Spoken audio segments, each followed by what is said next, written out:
এবার এই যে আমি বুঝলাম না এত সুন্দর কেন প্রত্যেকটা বাড়ি একেবারে সাজানো গুছানো।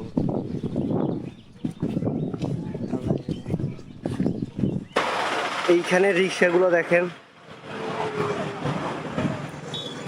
কিছুটা ডিফারেন্ট। তো তো সকালবেলা নিয়েছি 30 টাকা। আমার মনে হয় কি ভারতের সব জায়গায় বিহারের লোক যায়, কারণ এইখানে আমি কথা বলছি তো এনে আমার দেখে বলতেছে কি আপনি কি বিহার থেকে এসেছেন। বিহারের লোক আমি এমন কোথাও নাই যেখানে পাই নাই, সব জায়গায় বিহারের লোক বিহারের লোক বিহারের। তো ভিউয়ার্স, মাজুলি যাওয়ার জন্য প্রথমে আপনাদেরকে যেতে হবে নিমাতী, ওই নিমাতী দিয়ে আপনাকে নদী ক্রস করতে হবে ট্রলার দিয়ে মেবি। তো এই জায়গাটা হইতেছে পাবেন, জায়গাটার নাম কি আমি জানি না, এই জায়গাটার ওই যে সামনে দিয়ে নিমাতির এগুলো পাবেন হয়তো বা। তো ভিউয়ার্স, এর আগে যেখানে গেছিলাম ওই মোড়ে পাই নাই, এর পরের মোড়টায় পাওয়া গেছে। তো এখান থেকে 50 টাকা করে নেবে 14 কিলোমিটারের জন্য, সব না খুব বেশি। হ্যাঁ অসুবিধা নেই, ওয়েট করি।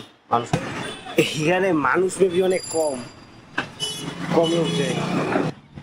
চাটা খাওয়া শেষে এখন গিয়ে দেখি আমাদের গাড়িতে কয়জন ভরাইছে ওনারা, সব বসছে নাকি এখনো যেই লাউ সেই কতই আছে।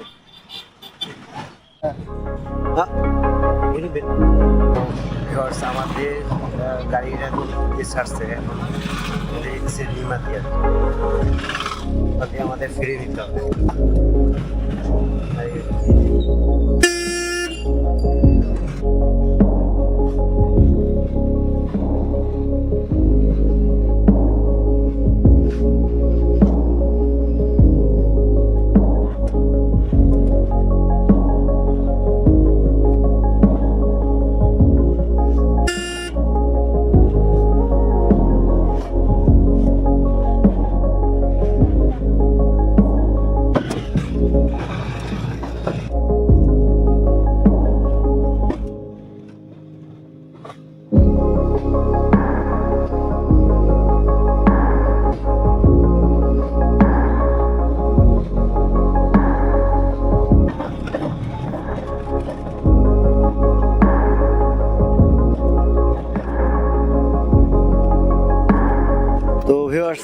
এখন আমি আসছি ব্রহ্মপুত্র পাড়ে।